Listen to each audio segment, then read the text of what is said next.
the world, that our students are capable, and that we am very passionate about giving students the opportunity to grow across the board. 4 years ago, I came to the school I'm at now, Hilltop Elementary School, and it was a great opportunity for us to really take a look at what our students needed in a different way, and that's kind of how we fell into Second Step and social emotional learning, as we knew that we had to make sure that we taught students skills that they needed to be able to make sure they were available to be students to learn those academic pieces.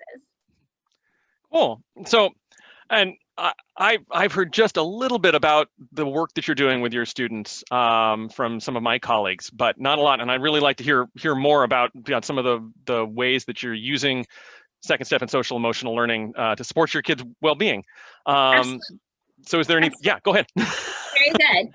So when I came to Hilltop 4 years ago, I was lucky enough to come into a staff of over 100 people who truly were committed to being in a Title I school because they wanted what was right for children. They wanted to be the best and give students who don't always get the most opportunities to give it to them. But what I heard over and over again was our students need something different.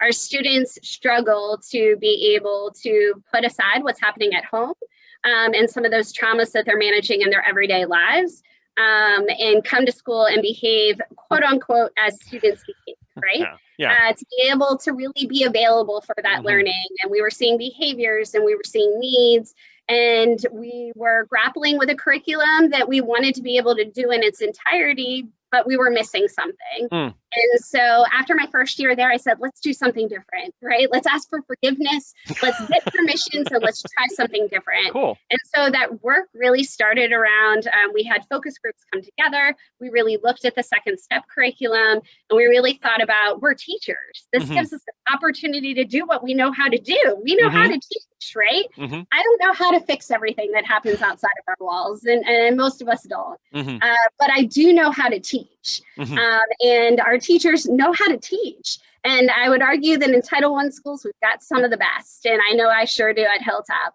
And so we really looked into not only the Second Step program, but other literature and other things we could use to enhance our curriculum and be able to connect with students. Another big part was to develop economy of language around the building. So we really leaned into that problem solving steps, and to be able to teach those things in a consistent way, pre-K through 5th grade, gave everybody this language that we all knew, right? So we're going to cultural arts, we're using the same, or PE, music, whatever you call it, where you are. But they heard teachers using the same language that their classroom teacher had used. And they're in the cafeteria, and staff was using the same language. And all of a sudden, over the last 3 years, I'm not going to say there's been an overnight change, but we have reduced the amount of discipline referrals by over half. And our physical aggressive behaviors have dropped close to 75% from that first year. That's great. You go, why, right? There's a lot of factors in that. But I think an important part was to develop that economy of language, which really allowed us, the Second Step program really allowed us to do that. It builds on each other. It gives everybody a shared opportunity and experience. But also setting aside that time in the schedule for it to happen. The first year I said, oh, we got Second Step kits. Oh, everybody make time in your day. Figure out where it fits. I will not be upset. So if I come in and it's science time and you decided to take a piece of it this day to do Second Step, do it. That's what kids need. And I realized that they couldn't do it when I said that because they were so, and my schedule, it has to look a certain way. It's supposed to look a certain way. And so by giving staff that permission, by building it into the schedule, that's where we really started to see a lot of growth from our youth program. I think that's a great kind of implementation tip. I kind of haven't really. If you don't build time for it, it won't happen. It gives that's a what, lot of other things. Yeah, and that really is what kind of gives it the stamp of approval, the official stamp of approval to be an integral part of the day. Yeah, so we call it the Holy Trinity at Hilltop. We've got a reading goal, we've got a math goal, and we have social emotional learning. And we really, those three things are the things that happen every day without fail. So even in this virtual setting we're in right now, we hit those things because we know that those are the pivotal things that our students need every day from us. So it's an early dismissal. social emotional learning, they're Yeah. doing their second step lesson, they're doing their community circle, and they're focusing on our big reading and math standards. Yeah. We get in late, there's a snow day. Guess what? Mhm. We're doing social emotional learning, we're doing our reading, and we're doing our math. And it's really just that important. And I think staff feels good, and we're seeing growth in students. They feel like we're really honoring the students we have in front of them by meeting their needs. Mhm. And I think our students feel valued because they know, and they're learning strategies, simple Yeah. things as being able to identify how they feel. You Mhm. know, you feel something, what is that? Yeah. And what do you do with it? And it's okay to be mad. It's okay to be Yeah. angry. But how do you take those feelings and what can you do with them in Mhm. a school appropriate and life appropriate way? Right. Yeah, I think that, and that can be so powerful. I think there's one of my colleagues recently shared some research that's come out around the power of just being able to talk about feelings for kids and how it can be a buffer against things like trauma and toxic stress, and because they often don't have that opportunity, and giving them that space to talk about it with an adult is really, really important. And in the virtual setting, sorry, just to add one other thing, in the virtual setting, it's been really nice, as hard as it is. And I know that everybody's looking at things and different models are happening across the country. And it's hard, no matter what models go on, where you are. But it's been exciting to see, even in a Title I environment, to see our families leaning into this instruction that's happening while they're at home. You know, I've seen parents in the cameras bopping along to the songs. And let me tell you, my fifth graders love those songs too. Oh, sure. And, you know, and the families leaning in and going, oh, I didn't know that strategy. And so, you know, this virtual time and this hybrid time is giving us that opportunity where we're always inviting families in for this, but it's hard.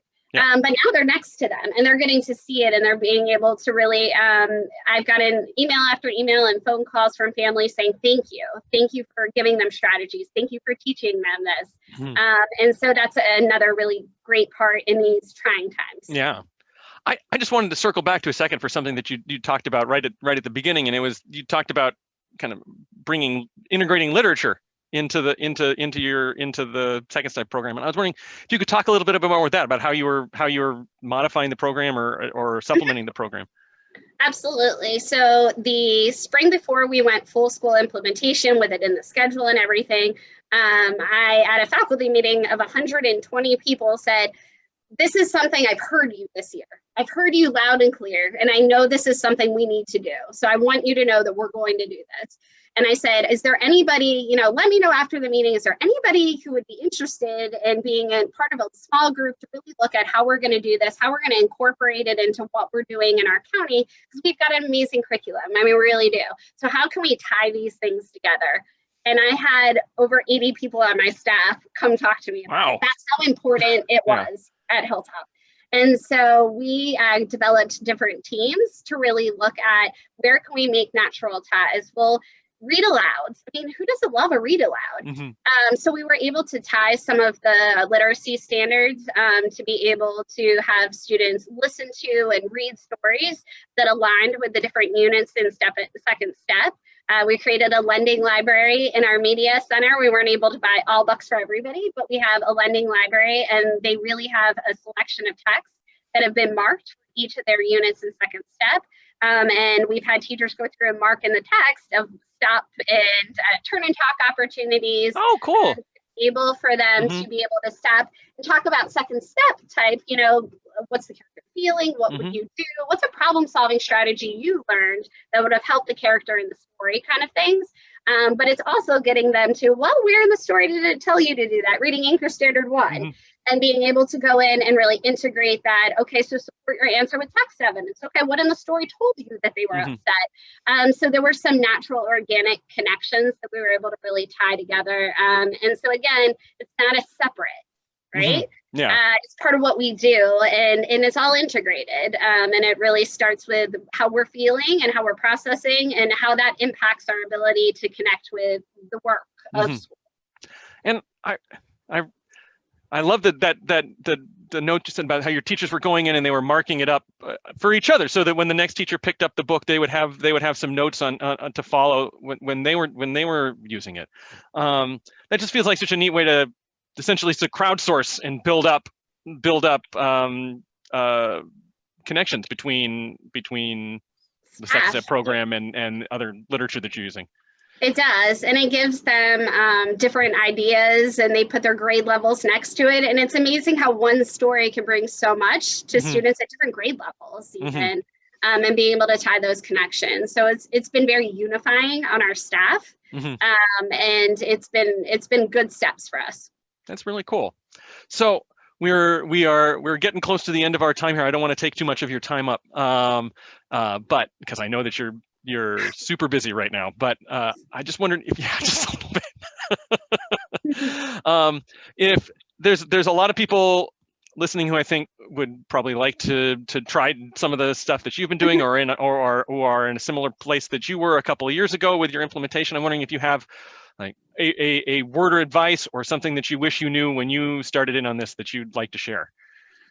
I think the biggest thing that I would say is that this can be very unifying for your staff. I think that if you paused for a second and you talked to, especially at any school, I've been at the other side of the tracks too. At any school, we're seeing more and more needs. And so I think this is a great way to validate the voice and create that purpose. And then my biggest tip would be create time for it.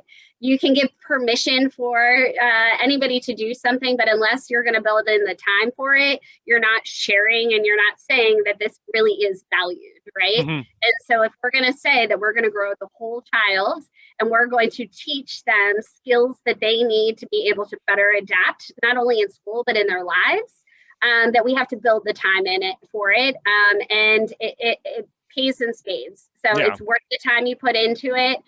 It's unifying for staff and students alike. And it's a great opportunity to develop economy of language throughout your building and a connectivity, even when things are hard, even when you're virtual. We haven't missed a beat. And this program has really supported us in that. So make the time. It's important. It will pay off. That's awesome. Well, thank you, Kelly, so much for joining us today. I really appreciate it. And on behalf of everyone in the Second Step Educators community, just want to say thank you for sharing your experience and expertise with us this morning. Absolutely. Be well. Thank you. You be well as well. And everybody watching at home, take care. And I'll see you in the community. Thank you so much.